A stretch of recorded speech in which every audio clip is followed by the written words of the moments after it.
hot copy this morning. Let's talk to Iloilo Mayor Jerry Treñas as the city begins its implementation of the general community quarantine.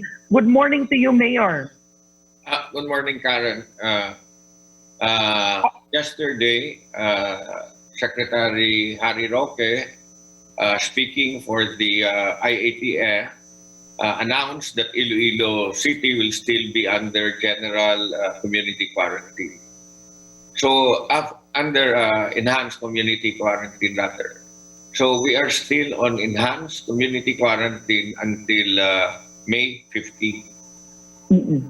Okay. Now, do you agree, Mayor, with the decision of the IATF?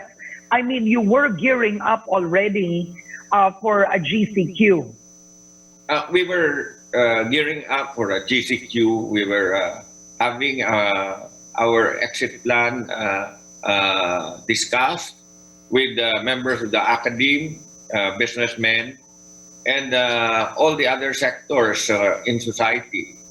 But then, even with 9 confirmed positive cases, we would like to follow what the IATF has decided, considering that perhaps IATF members have more information which are not available to us. And so we just go through this. Another 15 days. Many of the Ilonggos were already excited to go through GCQ, but we accept that it is the IATF that will be deciding on what will happen for the next 15 days. Yeah. Mayor, have you spoken with any member of the IATF? Have they explained to you the reason why from GCQ they brought Iloilo back to ECQ? No, I was just able to talk to Secretary Harry Roque. He explained that there are certain conditions that the IATF would like to happen before we go to GCQ. We already have our isolation centers. We also have our rapid test and PCR testing kits. These were donated by businessmen coming from Iloilo City. We use the rapid test kits immediately to make sure that we know the real situation in certain barangay and on certain persons coming from different parts of the country. And after finding out the results of the rapid test kits, then we use the PCR as a confirmatory test. I am really appealing to the DOH and our ITM to accredit and enable more testing centers in the country. Like Iloilo City, for example, Karen, we service specimens coming from the whole of Western Visayas, including Palawan and Romblon. And you can imagine how many specimens come in every day. We are pushing for one more government hospital to be accredited here in Western Visayas, and 2 private hospitals also which are interested. I think we should make use of these additional 15 days to enable these hospitals to be accredited as testing centers. While I understand the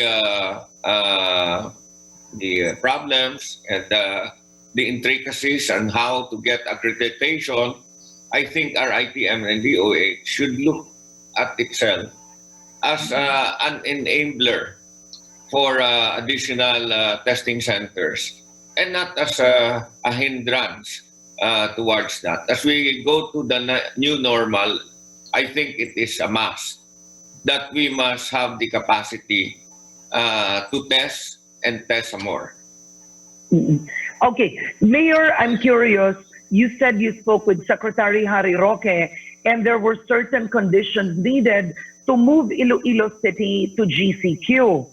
You've said already you have isolation centers, you are undergoing testing, there are rapid test kits donated by businessmen. What other conditions did Secretary Roque tell you that Iloilo needs for Iloilo to be moved to GCQ? Yesterday, I was not able to get to that stage. Secretary Roque was not able to explain fully why we were not able to go to GCQ.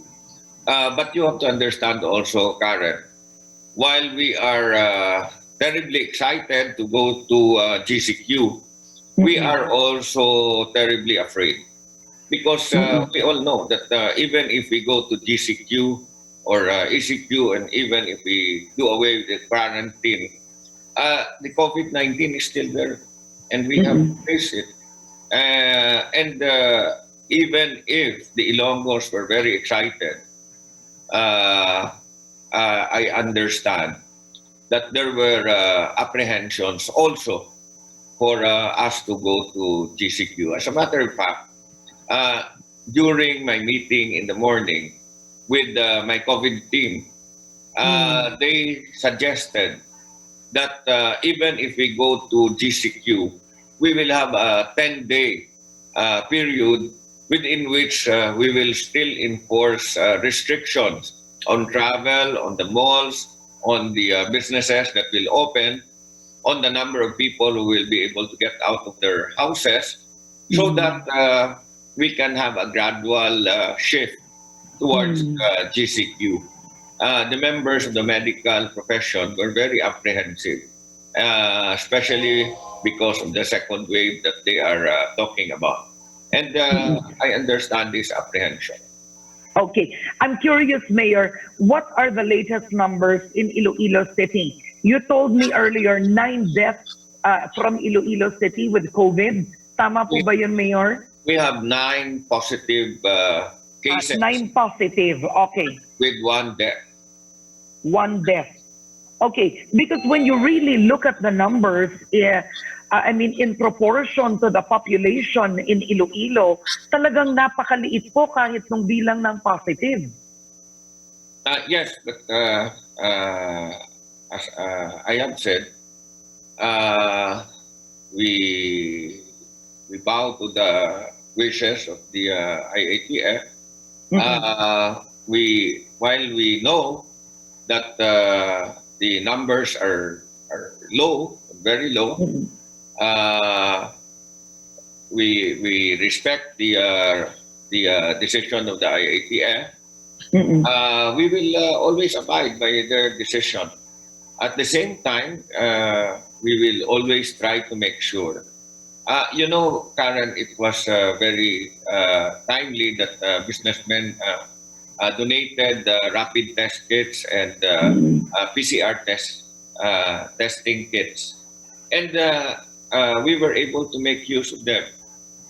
The rapid test kits to have an idea as to the real situation, and the PCR as the confirmatory test as being the gold standard in the testing kits. All right. Now, in terms of social amelioration, how much did Iloilo City get from DSWD? We were able to get funds for about 79,000 plus households, equivalent to about 450 million pesos. And we were able to distribute yesterday about 18% of these funds. You know, Karen, it is very difficult to distribute the amelioration funds. We are very happy, and we are very thankful to the national government for this assistance that they have given to our families here in Iloilo City. But because of the exclusions and because of the penalties that the barangay officials are facing if they make changes, and they allow those who are not qualified to get amelioration funds, the barangay officials are very worried, and they make sure. And aside from that, some barangay officials are also facing threats from other families who will not be admitted to the Okay. Oo. Pero Mayor, you said out of the close to 500 million pesos, you've only distributed 18%. That is very low. What are your plans? At the end of the day, you are mandated under the Bayanihan Act, frankly, to distribute it because that's budgeted for April and May. How are you planning to do this? You have to distribute all. Yes. When we do the distribution, Karen, the city director for the ILG is going with our personnel, together with a personnel coming from the SWD. They see how difficult it is with social distancing and with the requirement that everyone should take his photograph together with a cash. And it takes a while before the distribution is made. If we will be exempted from the social distancing issues, and Well, you can't, yeah. And the photograph of each of the beneficiary holding the cash in his hands or her hands, then I think we will be able to do the distribution right away. But we have to make sure we observe social distancing. We have the evidence that they have received the amount. And aside from that, we have to make sure that only those who are qualified will be able to get the amelioration fund. Okay. We have requested the SWD and the ILG for an extension already.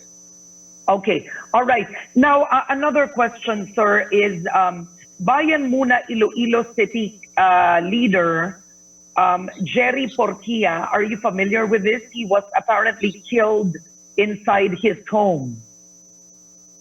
Are you familiar with this, sir? Yes. Yes, I know Jory Porquia.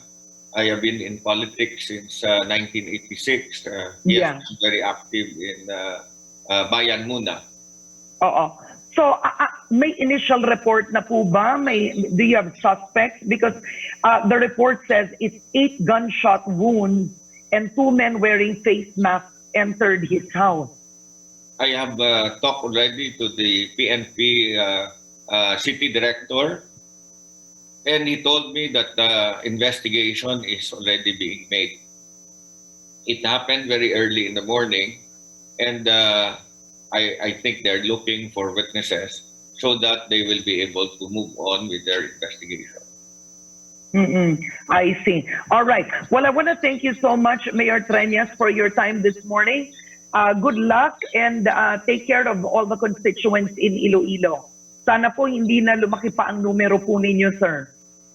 Thank you, and we really hope to maintain the numbers.